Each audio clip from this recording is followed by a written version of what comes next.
Welcome back to Unapologetic and Free. We are sisters by blood and friends by choice. It has been a long time, right, since we've recorded. Exactly. I think the last time we recorded was spring break. No, actually we did it after we came back from spring break. We did the relationship episode with special guest Shalonda towards the end of April. That's right. I forgot about that. The different types of relationships there are. Yes. So we've been on a break, not a new season. We're still in our first season, but we just went on a break. And so now we're coming back for the fall. And so we're excited to be here because it's been a minute. It's been a minute. I like that yellow shirt you have on. It's actually a lime green, but because of the lighting, it looks yellow. So, but I'll take it because yellow is my favorite color. So really? Yes. Okay. And now what does it say on it? It says women loving Jesus. Women loving Jesus. Okay. So did you buy it in the store or somebody made it? I actually got it from my church. This is a shirt that was made from Victory Gospel Chapel. They do different sayings on t-shirts, and so I just bought it. It was actually on sale. They were doing like a clearance, and so I got one, and then my husband has one that says men loving Jesus. Okay, twinning, the Peter's kind of twin. His is like a regular green, like the traditional green color, and then it has the black letters.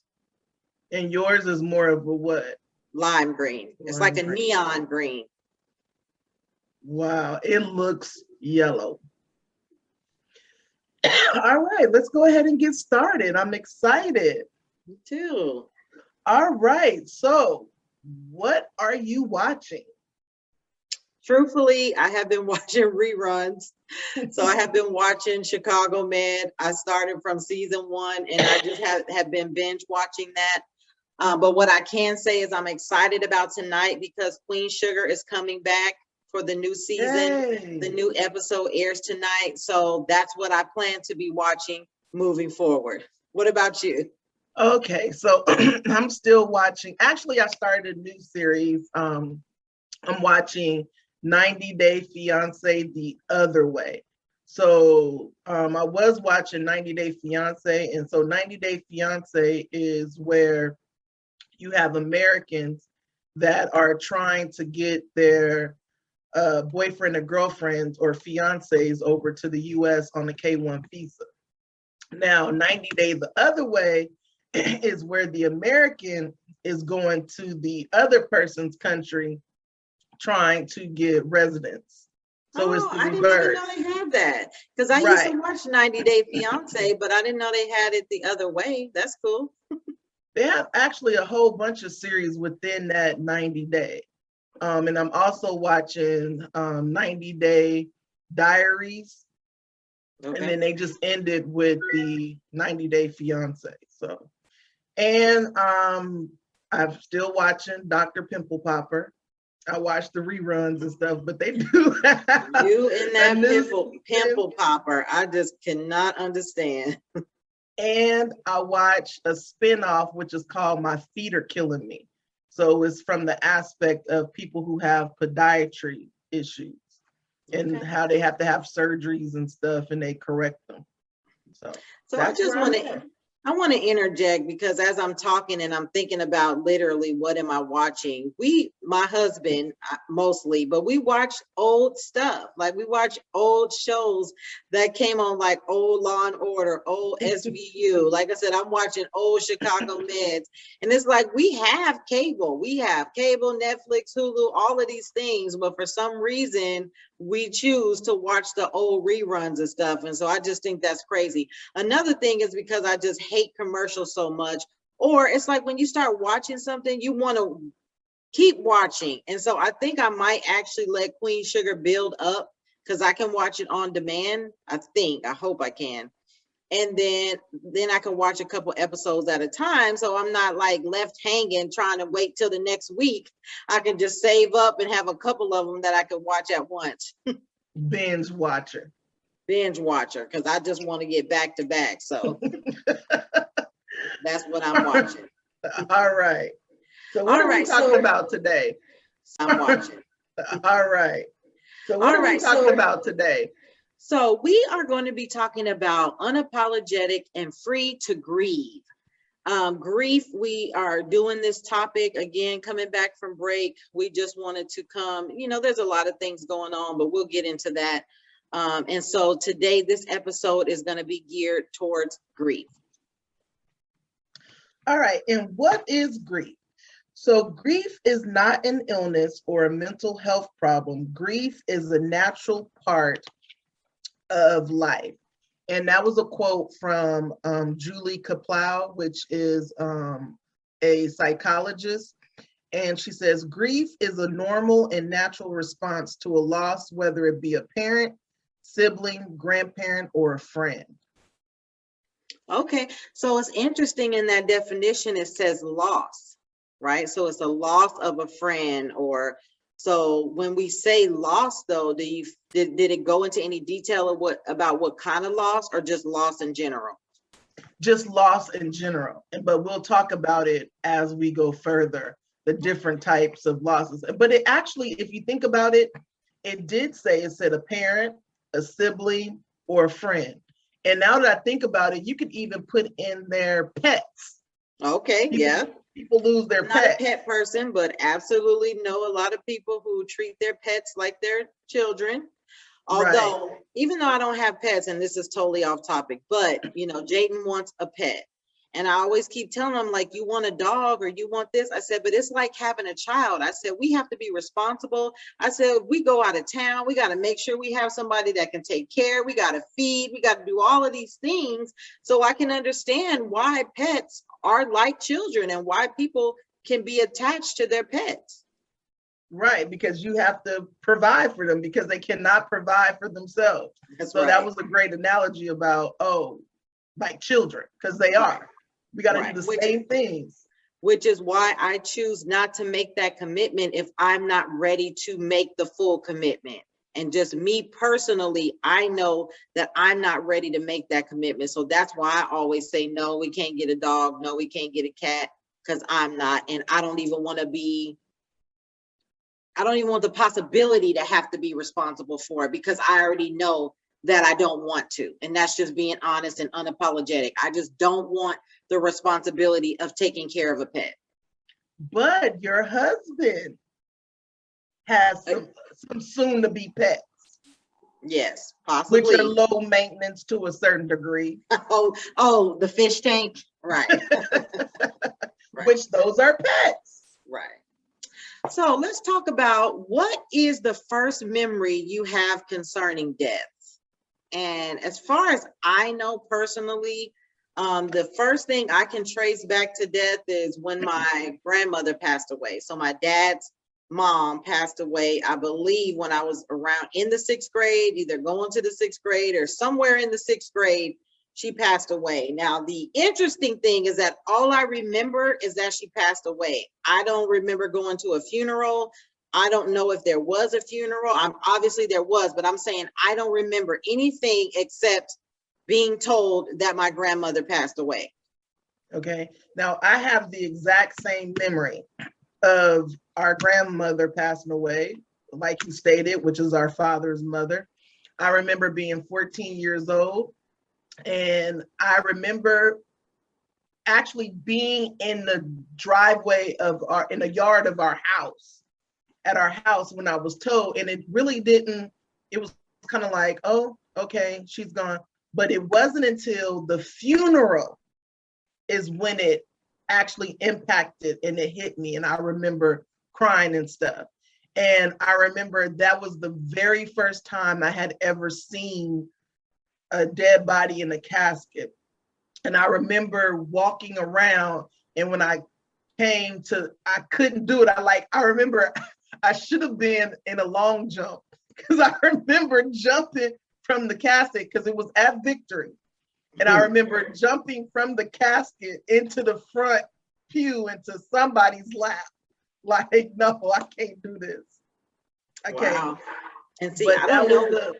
And I don't know why I don't have those memories. Even in sixth grade, I feel like if that was even when, because like I said, I don't even know for sure. But I don't know. I just don't have any memories of it. I just know that that was the first time I can remember when someone passed away.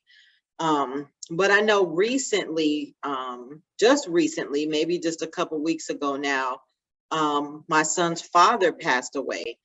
But I know recently, just recently, maybe just a couple weeks ago now, my son's father passed away. Suddenly, unexpected, completely came out of nowhere. I mean, just did not see it coming. And so that's kind of, and we know COVID's going on. A lot of people just personally, like coworkers, just friends of people, have been suffering loss. But for me personally, it got close when he passed away, and it just kind of got me to thinking about grief from me grieving, as we used to be married. So let me say that too. So that's an ex-husband. So grief from this ex-husband who we still had a relationship. We had a child together, but then having to grieve for my son who now no longer has his father. And he's 11 and not knowing. And again, we'll get into that later. But just recently, I just feel like there's been a lot of death around me, but close to home really hit home with him passing away so suddenly. And I understand that, because for me, it's like the past 3 weeks, I have lost somebody that had an impact on my life one way or the other. The very first one was an ex-boyfriend. His mom passed away. And so she's been in my life and was a mother figure for the past 26 years, because I met her when Trey was about like 8 months old. And so she just recently died. Then the following week, it was, Jaden's dad dying.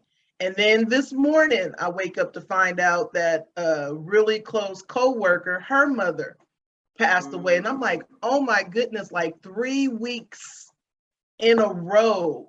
And so I thought that this was a really good episode when we were talking about it, because last week, one of my students hadn't been at school. And I was like, when he finally came back, I was like, hey, what's going on? And he was like, oh, I lost my cousin. And I was like, I'm sorry to hear that. And he was like, he how can I say this? I asked him, how did he die? And he said suicide. So I do know that we no longer say this term for people. We don't say committed suicide anymore. Okay. So what we say is death by suicide. Okay. And the reason, do you have it? Okay, I was gonna say, can you enlighten me on why they changed that? okay. So the reason, I listen to a lot of podcasts and things, and the reason they changed the verbiage is because when you say somebody committed something, that means that it was a crime. Because back in the old days or earlier days, it was a crime to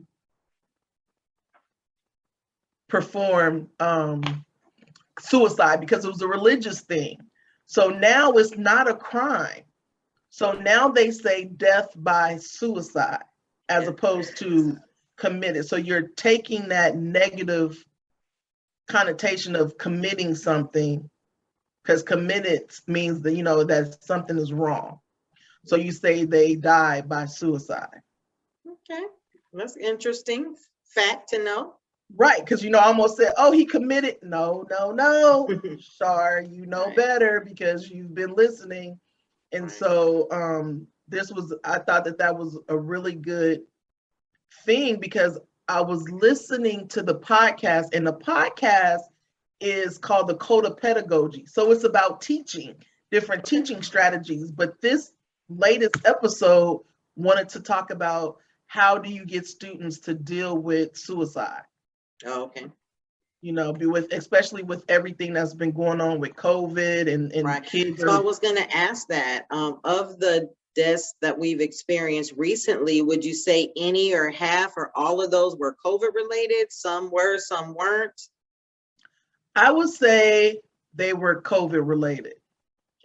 And in my case, I still don't know yet. I have not got any definitive that it was, so I can't say for sure. But one of the points I brought up is because, again, dealing with grief, and even now, it's not just about COVID, right? People are still dying from heart attacks.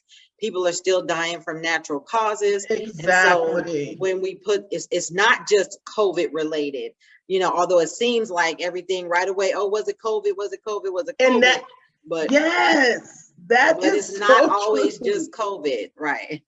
You have to ask now, and that's it's COVID is becoming the norm now. Right. You it's ask, like, why does it matter? I'm just asking, why does it matter if they died of COVID or not? Is it so that to say what? To give emphasis on COVID, or why do we feel like even now we need to know whether it was COVID related? Because we know that for me, the people were in good health prior to COVID. One of my friends, her mom, she was running marathons at, you know what I'm saying, at like 70 years old, running marathons. And so it's like in excellent shape.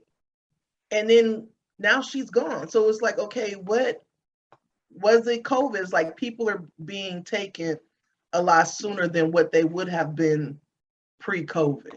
Okay. All right. So I hear a lot about these 5 stages of grief. Yes. So I happened to be talking to my student. I was actually talking to my advisory class about this 5 stages of grief. And so the first one is denial. Second one is isolation. Third is anger. 4 is bargaining. 5 is depression, and 6 is acceptance. Now, the crazy thing about this is the stages, yes, they're stages, but you're not going to hit those stages in numerical order. Okay. They're going to be all over the place. The first one says denial. You might actually start off with anger. Then anger might lead you into denial. Then denial might lead you into depression. And then depression will lead you into isolation. And then, or bargaining. And I thought about bargaining. What does that really mean, bargaining? Right. And I had to think about it. I was like, okay, you hear sometimes like, oh, God, they'll say, take me instead of this person. They have, right. So that's or bring them back and take me, kind of. Correct. Okay. So that's that bargaining that they're, thinking like, oh, they need to give up something to get the person back. Do you think that the bargaining would play more if somebody's about to die? Let's say they were given like 24 hours to live and they know they're going to die. So in the process of the person dying, do you think it would be more bargaining going on, or you still feel like it's after the person is gone, there's still this place where people try to bargain to get them back or to go with them? That's a very good point, because, I think it's more of, like you said, like before they start bargaining. Because, we've seen examples in movies and stuff, and they're like, oh, take me in place of this person, or why them, not me, as if that person's life is not as, valuable as the person, and it's just death. We know is you live, you die, and there's no time frame as to when, you're going to go. When it's time, is time. Time waits for no man. I think for me, out of those 5 stages, when I think about the loss and the grief, denial was definitely for me the first stage, because in all of the times looking back, the first thing I said was no, like disbelief, like no, this isn't true, like no, this didn't really happen, this can't really be happening, right? Like even after you hang up or you get the phone call, right, and you hang up, but you still want somebody. I still felt like, okay, I'm going to get the call and say, okay, no, it was a mistake. right? That part of that denial I can feel, and that I definitely experienced in just recent death, and just in looking over times where I found out or heard about somebody passing away. I definitely did the denial part. The other one out of those five, I would say that I can think of relevantly is maybe a little bit of depression, about the depression of the person no longer being here, and the depression of why did this have to happen to this person? Why now? And, that aspect of the depression, just feeling like hopeless, because sometimes in depression is that hopelessness that we feel, that I can't do anything about what happened, and it causes me to feel some type of way. But then going into the acceptance, right, of, okay, this is really happening. Acceptance for me is when the funeral, like, because for me, once I'm at the funeral, then I'm a black and white typical person, so I view things in a black and a white. So once I'm at this funeral and I'm looking at this person, that's the acceptance for me. It's no longer, any question, because now I'm seeing it. Right. And something that I maybe this falls into depression, where what word am I looking for? Oh, it starts with the R. Oh, not rejection, not remorse. But let me explain, and then maybe you can give me the word. Like, you regret. Regret. Okay. You start regretting, because then you're like, oh, well, maybe I should have reached out more. How come I didn't? Or I got, what? But then I think regret could probably be included with the depression. Right, because I was going to say the regret is what would cause you to, again, that helplessness, that hopelessness of like, man, I could have did more, I should have did more, or how come I didn't this, how come I didn't that? And then when you have those thoughts, that can cause depression, right? That can cause you to feel depressed and down and sad about the situation and the person no longer being here. Right. And I was just like, wow, because I know for me with my friend's mom, I just kept saying, oh my God, like, why? Like, Right. Like, I didn't reach out to her. I didn't, but she, and I was like, but she knew, I cared about and I loved her. But then it came back to say, but how long ago was it that you, right, told her, that you loved her, that you cared about her, whatever. And it's kind of, it leaded back to it, why I'm like, okay, I got to give people their flowers, why they are here, why they can, receive and accept the love that, I have for them, so that I know that they know, I know that they know that I do, love and care of them. Right. So I did some research about kind of grief in adults, and I didn't go into a whole lot, but I just wanted to pull something out that I found that was interesting. And it says according to the Mayo Clinic, it says 7 steps for managing grief and loss within adults, right? So number 1 is give yourself permission to feel. And it says grieving is a normal part of dealing with loss, but you can't grieve if you don't allow yourself the opportunity. Be sure to recognize the need to grieve and let it run its natural course. Your emotional health will be better served if you face your grief. And so right away, when I thought about just the recent loss of Jaden's dad, I felt like, because he's an ex-husband, right? Because we're not together, but I almost felt like, am I supposed to grieve? Am I allowed to grieve?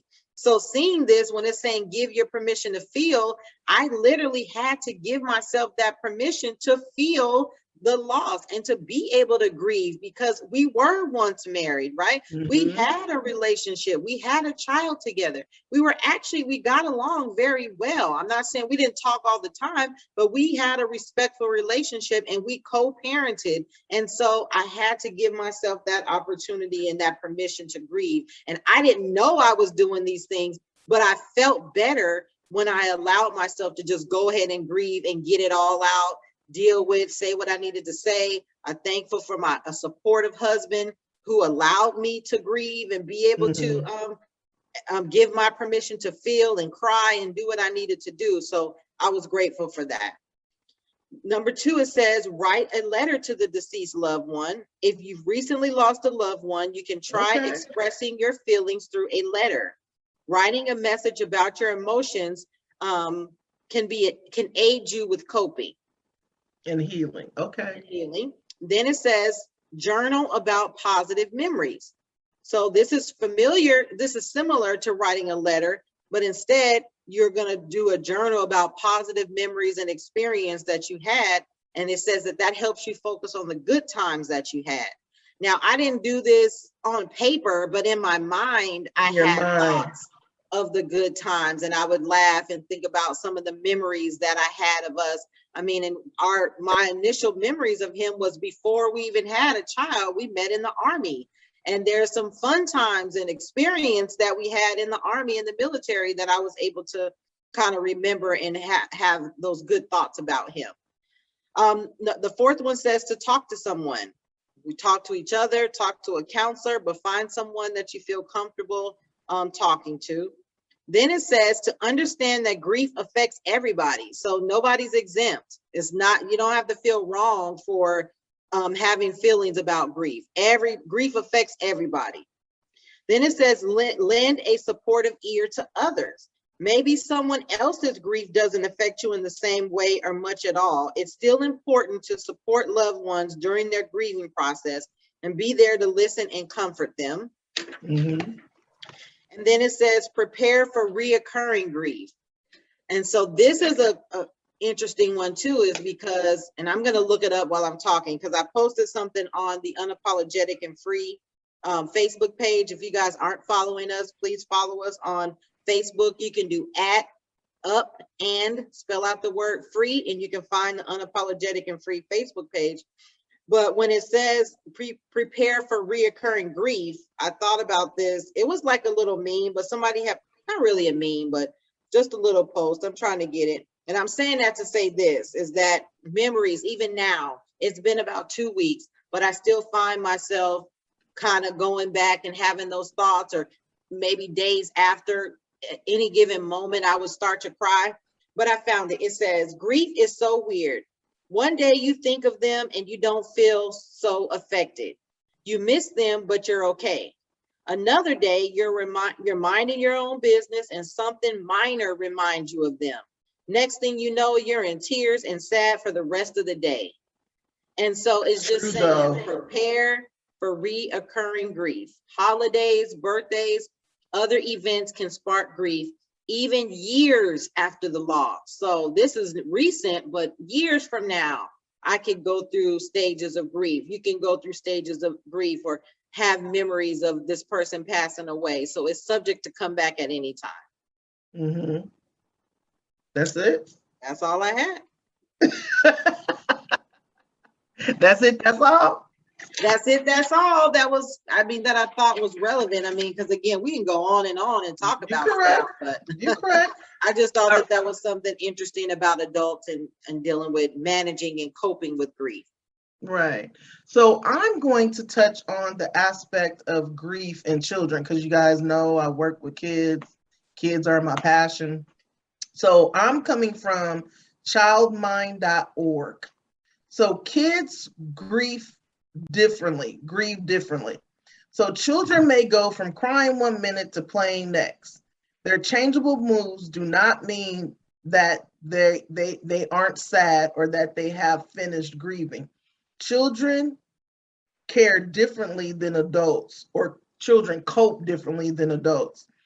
And children will play which can be a defense mechanism for them to prevent them from becoming overwhelmed.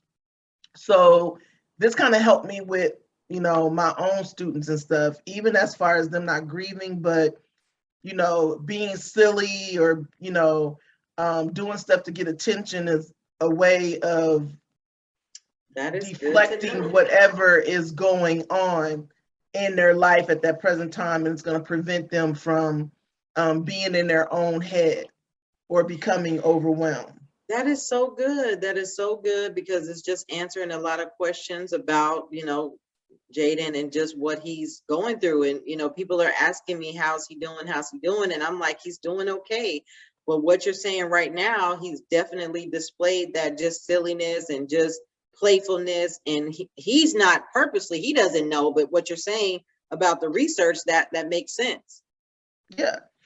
So many young children may regress and start wetting the bed again or slip back into baby mode or childish mode, depending upon how old they are when they experience the loss of a loved one. That's helpful. Then it says, encourage a child grieving to express feelings. It's okay for children to express whatever emotions they are feeling. So keep that open communication with them about, you know, how are you feeling? How are you doing? Okay. So I've been doing that. I've been making sure that every now and then I just ask how you're feeling. I ask if he has any questions about anything that's going on. So that's good to know. Yeah. So be developmentally appropriate. What does that mean? Don't volunteer too much information, as this may be overwhelming, but try to answer their questions. So if he's coming to you asking you questions, answer his questions. Just that simple, just answer the question. Just answer his question. Okay. Now, be direct. So you got to answer his question and you have to be direct. Don't use euphemisms. Kids are literal. So don't say that the loved one went to sleep or the loved one is no longer with us, or you won't be seeing them anymore. And the reason you don't want to do this is because you don't want to scare them, especially with they went to sleep. Can you see how that would scare them? Oh, okay, well, if I don't want to go to sleep, I don't want to go to sleep. You know what I'm saying? Like, no, I'm good. No, Right. you got to go to sleep. So you don't want to use anything that is going to cause them to be even more overwhelmed or prevent them from doing something because of the euphemism that you use. This could make them afraid. Now, here's the next point. Attending the funeral. So funerals can be helpful for providing closure. And you said that, you know, and a lot of times, I think for me, like I said, when I was 14, it didn't really hit me that Gramp had died, or she was, you know, wasn't coming back until I got to the funeral and saw her laying in the casket. And that's when it became real.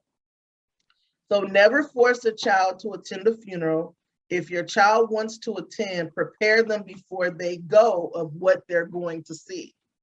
Okay. And we talked about this morning. Explain that funerals are sad occasions and people will be crying. People will be crying, people will be laughing. It's going to be a lot of emotions, and people express their emotions differently. Okay. So you have already started doing that, right? Right. I mean, we had the conversation about, asking him if he wanted to say anything, but I haven't had the conversation about, I did ask, like, had he ever been to a funeral before? He said no, but that he's seen it on TV. So, but you're right. I'm grateful for this because now we're going to be going next week. So it gives me time to continue to prepare him for what to expect. For what he's going to see and what he's going to expect. And those are some very valid points that I found about. I mean, you could go deeper and more. Right. No, but that's helpful. Just on the surface, like I said, just because I'm dealing with it right now, those are some very helpful key things that I'm going to need in these next upcoming days as we prepare even now to get ready to go and to do that. So I'm grateful for that. So whenever we talk about grief, something that always comes up for me is the difference between sympathy and empathy. What is the difference? And I need you to help me by giving me or trying to help me understand what's the difference between sympathy and empathy. Okay, so sympathy it involves understanding from your perspective. Okay, so you're using your previous experiences to understand what the person is going through. Okay. Now, empathy is putting yourself in their shoes, understanding why they are having the feelings that they're having. Okay. Now, here's where I struggle, because when you, again, I said earlier, I'm a black and white. I tend to be a literal processing of things. So to put myself in somebody's shoes, so I'm a role player. So let's try to play this out. So if I'm going to show empathy and I want to put myself in somebody else's shoes, let's say somebody tells me that their family member is in the hospital. So to put myself in their shoes, I literally have to think, okay, if my child was in the hospital, how would I feel first, Exactly. right? Yes. And then do you go a step further to say, okay, now how would I want people to respond, or it's just simply how would they feel? So how would I feel if my child was in the hospital? Because see, the last part that you said, as far as how you would want them, because everybody wants different things. Okay. They respond different. And we know that based upon, you know, the love languages. Right. What works for me is not going to work for you. So what I would suggest is putting yourself in their, in their shoes, but then offering that listening ear. Because sometimes you don't have to say anything, just listen. So you say, if you need to talk, I'm here. Yes. Okay. And then sympathy it don't matter what you want to talk about. If you need to talk, I'm here. Okay. And sympathy is literally, I feel sorry for you. Like, I'm sorry that this happened to you. I'm sorry that your child is in the hospital, or I'm sorry that your loved one passed away. And I'm giving you my condolences. Yes. Yes. Because you never want to say, you'll get through this. You know what I'm saying? That's the trigger sometimes. Because again, we just learned with the 5 stages of grief. Like, you're going to go through different stages, and there is no time limit on how long it's going to take you to get over it, as they would say. Not, I don't want to be, but get over it. You don't know how long it's going to take. Some people it's going to be right away, but then again, you made a very valid point when you said that right now you could be good, but then later on down the line, some years from now, it comes back up. So even with that, you may end up, reaching one of these stages that you have to go through all of them. You're just not going to go through them at the same time, or you may stay in one for longer than somebody would suggest. Oh, you've been depressed for whatever, but then you can move out of that depression and then go back to anger. Right. So I guess that brings me to the next question, is how do you support others going through grief? Is there a right or wrong way to support somebody going through grief? I think it's based upon a relationship that you have with the person that's going through the grief or the loss.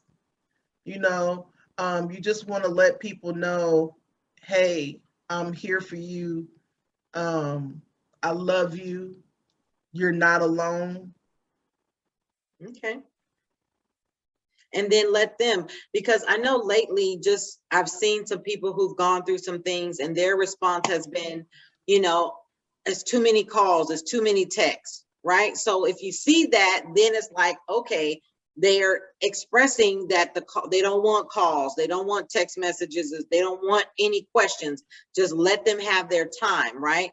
But I guess where it gets tricky for me is, when do you know? So how do you know when to reach out, and feeling like this person might think you don't care because you haven't called or because you haven't texted, but yet you've seen them express openly, let's say through social media, that they don't want the calls and the texts.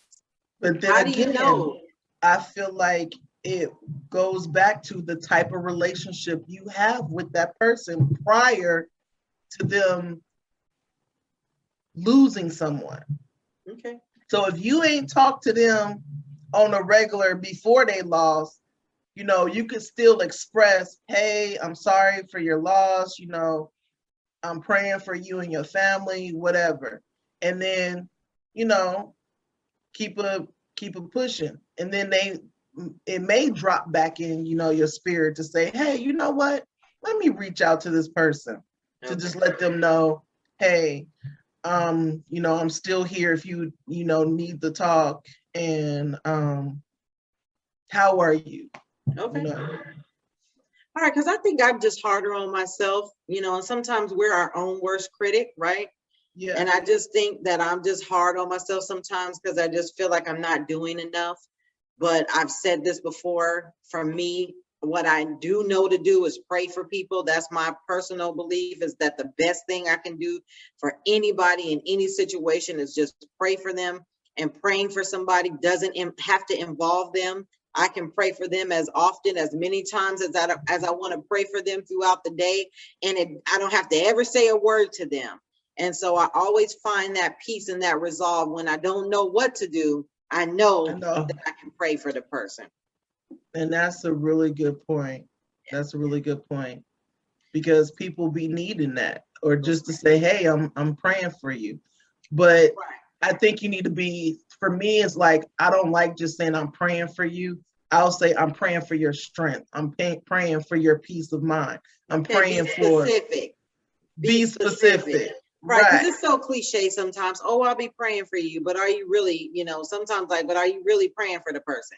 Or are you just saying I'll be praying for you, but like you said, you're not really praying? Or if you are, what are you praying for? What are you praying for? I always pray for that peace and that comfort to just get them through strength.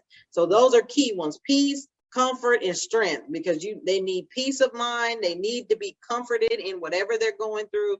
And then you need that strength to get through whatever you're going through. So, and a financial blessing, because again, you don't know the situation. That is true. Them is the go-ins, you know. That is well. I'm praying that all your needs and your wants be met. Right.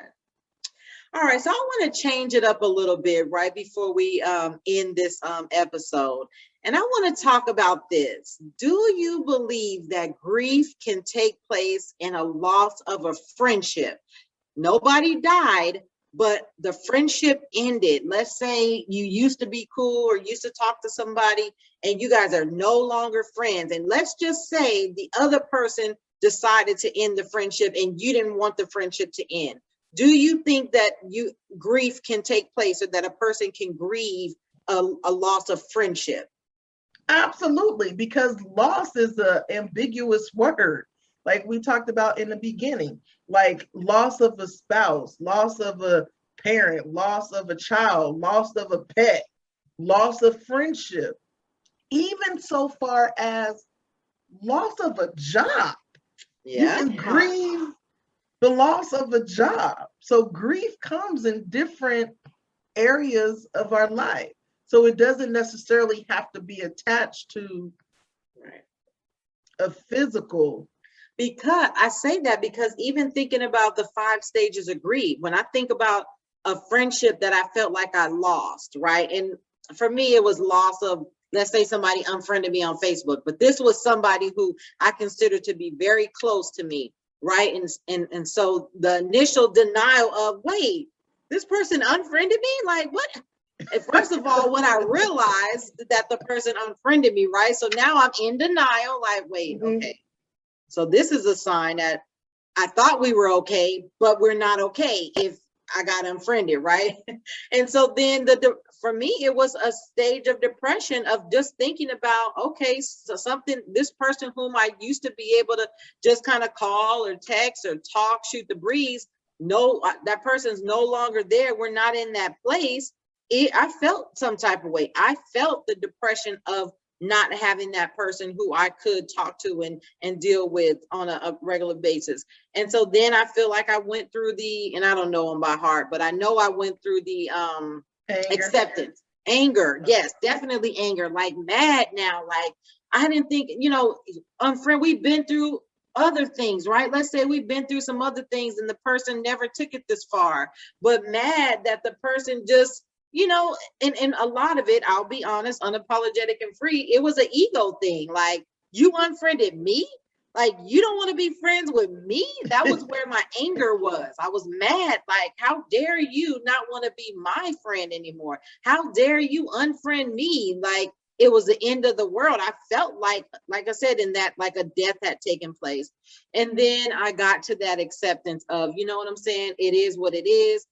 All things happen for a reason. All that seasons and whatever I had to do to rationalize, where I was able to come to this acceptance. But then every now and then when we talk about how it'll come back, like thinking about those memories of, things we did together, or Facebook is the devil sometimes, and it brings up those memories and those yes, it does, of you and the person that you're no longer cool with, and you can't even share the memory because y'all not cool no more, right? And so I felt that, and so I just wanted to throw that in there just to see how you felt, and just to bring that to the light, that grief, you can grieve the loss of like I said, when you go through divorce, or when you lose a friendship, or when you lose a job, right? Especially if you didn't lose the job by your choice. What if you got fired, right? What if they let you go, laid off? Definitely. So absolutely, when we talk about grief, we want to consider that it's not just when someone dies, but it's when you feel you lose something. And also too, you made a very valid point. It's like it said, attend the funeral to get closure. So you don't have any closure in the relationship of why it's lost or why it didn't. So those emotions start coming back, because it's like, I didn't get no closure. I don't understand, why this is happening. But in the steps of how to manage it now, had I known this then, I could have wrote the letter to, even if I never gave it to the person, I could have wrote the letter to do how I felt. I could have journaled about, whatever was happening, or talk to someone. I definitely did talk to you. So I definitely talked to my husband. So I got that whole talking to someone part. But I also want to add this in too, as we're getting ready, because we've been on here a while. But talking to someone means professionally sometimes. Sometimes we need talk about it. We need to talk to a professional, someone who's gone to school, and someone who's licensed, and who has tools and tips and coping mechanisms that you can use to help you get through whatever you're going through. And that's not just grief. We are mental health advocates. We are counseling advocates. We believe in getting counseling. Yes, we believe in seeking help. So don't just limit talking to a professional when it's grief, but if you're not right, if you feel like you need to talk to someone, please don't be ashamed. Be unapologetic and free. Seek some professional to say, help. I need help. I need help. There's plenty of information out there. We've shared it before. I'll make sure that at the end of this, I will put those mental health websites, those phone numbers, those suicide prevention. And we'll try to put some of these information, maybe even the 5 stages of grief, I'll try to put in there, just so you guys can have some resources, and not just us sitting here talking, but you'll know where you can get that information from yourself. Exactly. I think this was a good session. I'm glad this was like therapy as well, for us. And as we always say, we're always looking for topic ideas. Please send us your comments. You can either post on the YouTube comment, you can do a Facebook page, message us. Again, we always put the email. Send us your feedback. Tell us what you want to talk about. And again, also, if you're interested in being a guest, we are always in being a guest. You are welcome to join the show, because we like to talk. And again, we just want to hear some other perspectives and talk about some things. You have anything else, Charnine? No, I do not. Do you have anything else, Lekia? I don't. I just want to say thank you again. I'm excited that we're doing this, and stay tuned for future episodes. See you soon.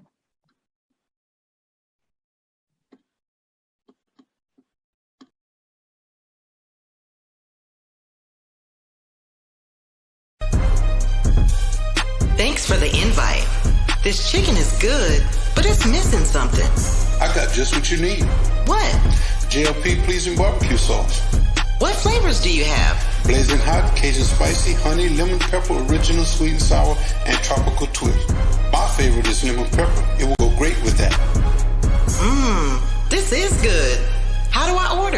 Just call 210-318-6356 or visit jpsoulfoodkitchen.com.